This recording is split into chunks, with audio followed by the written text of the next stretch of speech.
Hello everyone, welcome to Sparkle education.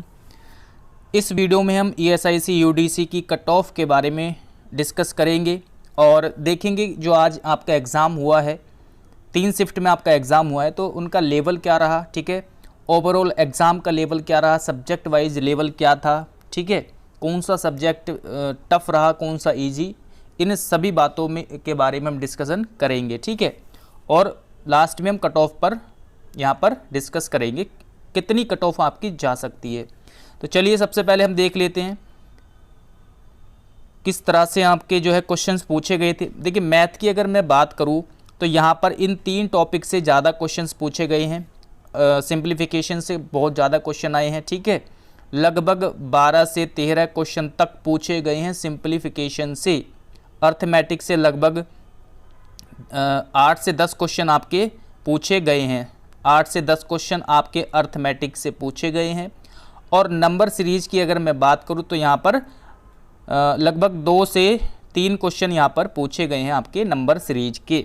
तो math का इस तरह से रहा है और ज़्यादा टफ नहीं रहा मैथ, ठीक है। उतना ज़्यादा टफ मैथ यहाँ पर नहीं पूछा गया, ओके। तो मैथ आपका रहा है ईजी टू मॉडरेट, आप इसको बोल सकते हो, टफ मैथ नहीं था, ठीक है। उसके बाद बात करते हैं इंग्लिश के बारे में।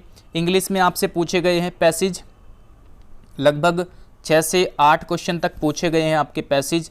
एरर आपके पूछे गए हैं 3 से 4। फिलर्स के बारे में भी हम बात करें तो 3 से 4। और आपके पैराजम्बल यानी PQRS, ठीक है, ये पूछे गए हैं आपके 3 से 4 क्वेश्चन इसके पूछे गए हैं।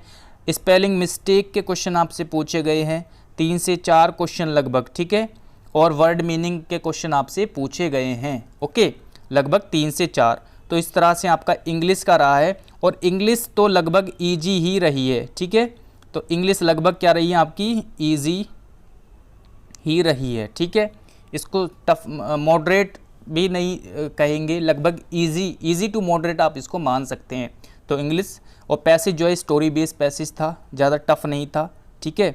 और प्रीवियस ईयर पैटर्न पर आपके ये क्वेश्चन पूछे गए थे, फिलर्स एरर्स वगैरह के, तो उतना ज़्यादा टफ नहीं था, ठीक है। तो यहाँ पर आप इंग्लिश को आप इजी मान सकते हो। उसके बाद देखिए रीजनिंग की अगर बात करें तो रीजनिंग में यहाँ पर जो SSC की तैयारी करते हैं उनको थोड़ा टफ लग सकती है, क्योंकि यहाँ पर पजल के क्वेश्चन पूछे गए हैं, ठीक है। 2 आपकी पजल, 1 या 2 आपकी जो है पजल पूछी गई है, जिसमें 5 क्वेश्चन की या 3 से 4 क्वेश्चन की आपकी पजल पूछी गई है, ठीक है। यहाँ पर 1 से 2, 1 पजल तो आपसे पूछी ही गई है, किसी एग्ज़ाम में आपकी 2 पजल भी पूछी गई है, ठीक है।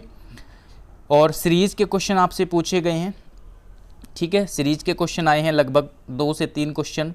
और इनइक्वालिटी के क्वेश्चन आपसे पूछे गए हैं 4 से 5 क्वेश्चन। डायरेक्शन के लगभग 2 क्वेश्चन, ठीक है। और क्या बोलते हैं आपके स्लोक के क्वेश्चन भी पूछे गए हैं, किसी शिफ्ट में पूछे गए हैं, किसी में नहीं पूछे गए हैं। मतलब ओवरऑल रीजनिंग की अगर मैं बात करूँ तो यहाँ पर मॉडरेट टू मतलब टफ लेवल की आप मान सकते हो रीजनिंग। तो मॉडरेट रीजनिंग यहाँ आप इसको बोल सकते हो कि रीजनिंग लगभग मॉडरेट लेवल की रही है, क्योंकि इसमें पजल वगैरह के क्वेश्चन यहाँ पूछे गए हैं, ठीक है।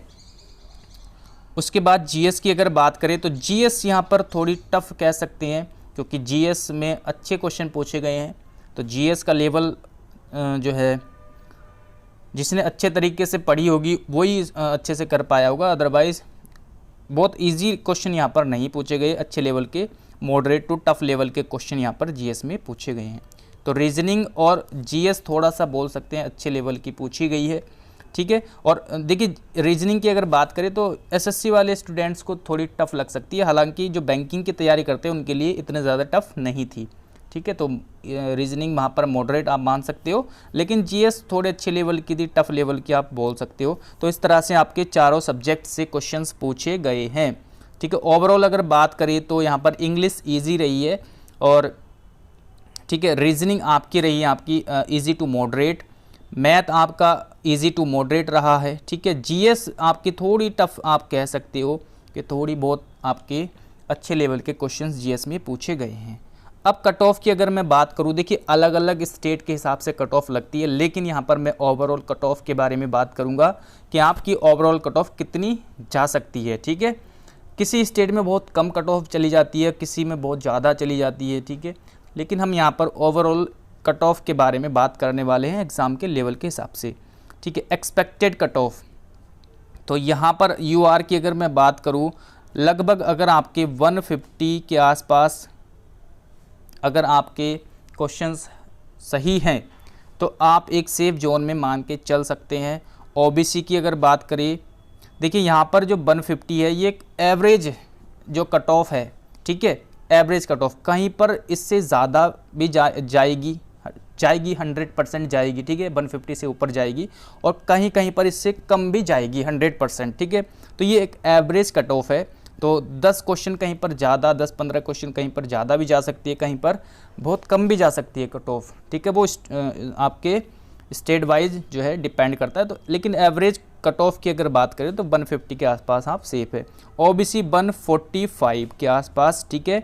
एससी की अगर बात करें तो 120 के अगर आपके इतने नंबर बैठ रहे हैं तो आप एक सेफ जोन में मान के चल सकते हैं। एसटी की अगर बात करें तो 100 के आसपास, ठीक है। तो यहाँ पर वही फिर से मैं एक बात दोबारा कहूँगा कि ये जो है एक एवरेज कट ऑफ है, और कहीं कहीं पर इससे ज़्यादा भी जाएगी, कहीं पर इससे कम भी जाएगी, ठीक है। तो अगर आप इतने के अंडर में जो है आपके मार्क्स हैं तो आप एक सेफ जोन में आप अपने आप को मान के चल सकते हो। ये एक्सपेक्टेड कट ऑफ है आफ्टर एनालिसिस। तो आई होप कि आपको ये वीडियो पसंद आई होगी। इसी तरह से कल जो है स्टेनो का एग्ज़ाम होने वाला है, ESIC स्टेनो, उसके बारे में भी हम डिस्कशन करेंगे। तो बने रहिए, चैनल को सब्सक्राइब कर लेना है, और मिलते हैं नेक्स्ट वीडियो में। Thanks for watching this video.